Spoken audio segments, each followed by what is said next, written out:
Madame, Messieurs, bienvenue au journal. Merci de nous avoir choisis pour vous informer. Tout de suite, les titres. Remise des bourses de formation en langue allemande aux 5 candidats de la République du Congo. Puis le lancement officiel du programme d'appui à la stratégie sectorielle de l'éducation 2021-2024. Ouvrons ce journal par la remise des bourses.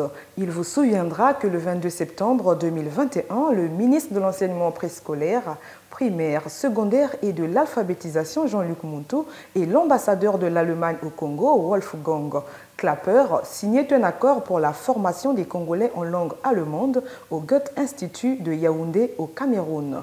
Justement, dans le cadre de cet accord, 5 candidats ont reçu le 26 novembre les bourses de formation pour aller étudier la langue allemande au Goethe-Institut de Yaoundé. C'est le chef du département de l'enseignement général, Jean-Luc Montou, qui les a réceptionnés. Ces bourses de formation en langue allemande s'inscrivent dans le cadre de la signature le 22 septembre 2021 du protocole d'accord entre l'ambassadeur de la République fédérale d'Allemagne au Congo et le ministre de l'enseignement préscolaire, primaire, secondaire et de l'alphabétisation. Le résultat est considérable, une formation de 3 ans à un excellent niveau, coordonnée, offerte et accompagnée par le Goethe-Institut de Yaoundé, Institut culturel officiel d'Allemagne, ici représenté par Madame Ilka, la directrice langue, et M. Konlak, le chargé de programme.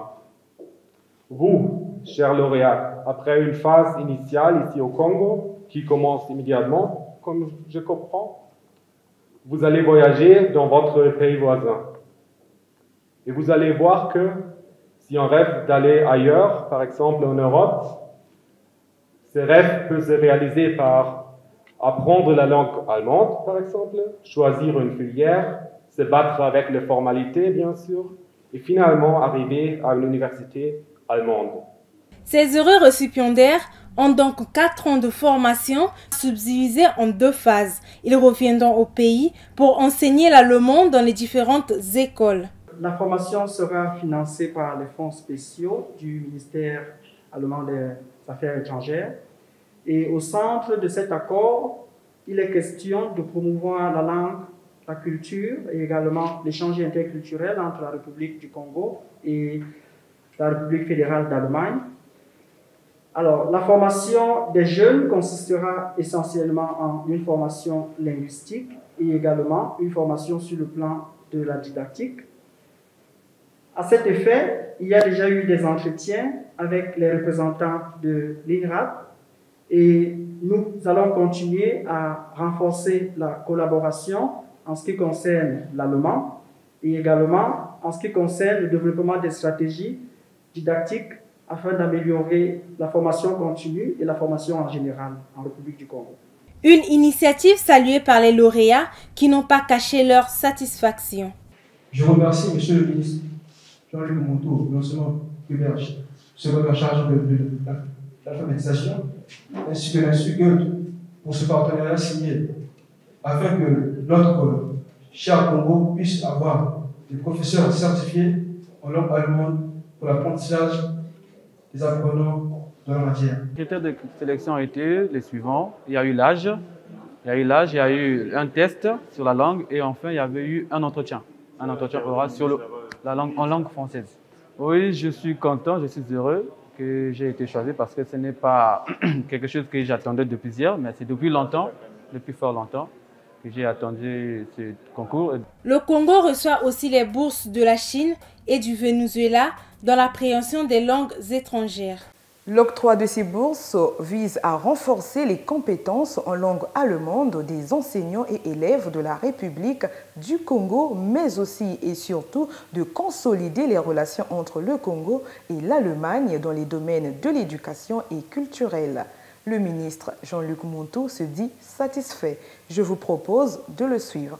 Je voudrais déjà, au travers de cet événement cet après-midi, saluer la bonne tenue des relations qui nous lient avec la République d'Allemagne, relations qui sont à mettre à l'actif, bien sûr, de son Excellence, Monsieur le Président de la République, M. Denis Sassou Nguesso, qui, avec Madame la Chancelière Angela Merkel, entretiennent de très bonnes relations Et nous capitalisons ici justement la tenue de cette bonne diplomatie congolaise et qui nous permet aujourd'hui de faire profiter de 5 bourses d'études pour de jeunes, 5 jeunes Congolais donc, qui vont se rendre pour 4 années d'études à Yaoundé pour le compte de l'Institut Goethe, où ils vont donc apprendre la langue allemande et ensuite revenir dans notre pays pour permettre aussi à d'autres jeunes Congolais de s'incruster dans cette opportunité, celle relative donc à l'apprentissage de la langue allemande.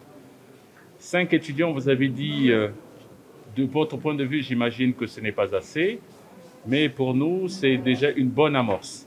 Il faut bien repartir dans le passé et constater qu'une telle coopération n'avait jamais été mise en place, et c'est le début. Nous saluons ces débuts et nous espérons bien sûr qu'une belle dynamique va se mettre en place derrière et permettre à d'autres jeunes, à beaucoup plus de jeunes, de pouvoir bénéficier de cette opportunité.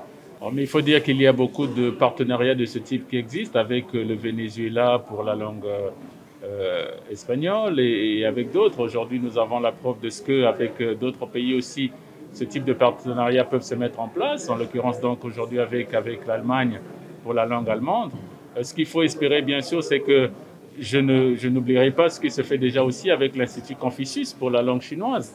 Et il faut dire donc de ce point de vue-là qu'en réalité, ce type de partenariat existe et il ne nous reste plus qu'à le développer au grand bonheur de notre jeunesse et au développement de notre système éducatif. Parlons à présent du lancement officiel du PASS pour dire que la construction d'un système éducatif inclusif et de qualité, c'est ce à quoi s'attelle le gouvernement congolais avec l'appui des systèmes des Nations Unies.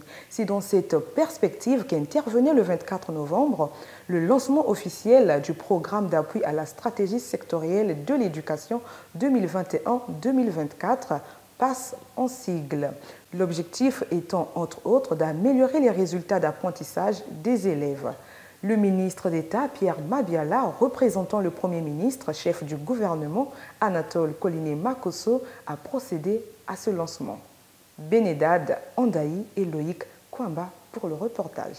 Financé à hauteur de 10,7 millions de dollars américains grâce au Partenariat mondial pour l'éducation, le programme d'appui à la stratégie sectorielle de l'éducation est conçu pour renforcer l'éducation au Congo. Les actions de transformation des ressources dans le cadre de ce projet sont reparties en 3 domaines, entre autres, l'amélioration de l'équité du système éducatif, de l'efficience et des résultats d'apprentissage des élèves. Le processus d'amélioration de l'équité et l'accès et l'achèvement par les activités d'implantation et d'équipement des classes préscolaires des zones défavorisées, la mise à niveau sanitaire des écoles des zones défavorisées, le développement des cantines scolaires pour les populations vulnérables, les élèves les plus vulnérables disposent des matériels de base. En lançant les travaux, le ministre d'État Pierre Mabiala, représentant le Premier ministre chef du gouvernement Anatole Koliné-Makosso, a montré l'importance du PASS qui vient appuyer essentiellement l'éducation de base. La mise en œuvre réussie du programme d'appui à la mise en œuvre de la stratégie sectorielle de l'éducation PASS, associée à ce plan, permettra principalement de renforcer le système d'information et d'optimiser la carte scolaire en vue d'assurer une bonne gouvernance de la gestion et du pilotage du système éducatif. Le lancement officiel de ce programme d'envergure pour le secteur de l'éducation donne une occasion supplémentaire de rendre un vibrant hommage à son Excellence, M. Denis Sassou Nguesso, président de la République, chef de l'État, pour sa vision en faveur de la jeunesse et principalement pour l'important système d'éducation et de formation qu'il a mis en place. La première phase de la stratégie sectorielle de l'éducation sera mise en œuvre sur la période de 2021 à 2024. Fin de cette édition, merci de l'avoir suivi, portez-vous bien et bonne suite de programme sur la première chaîne éducative du Congo, EAD TV.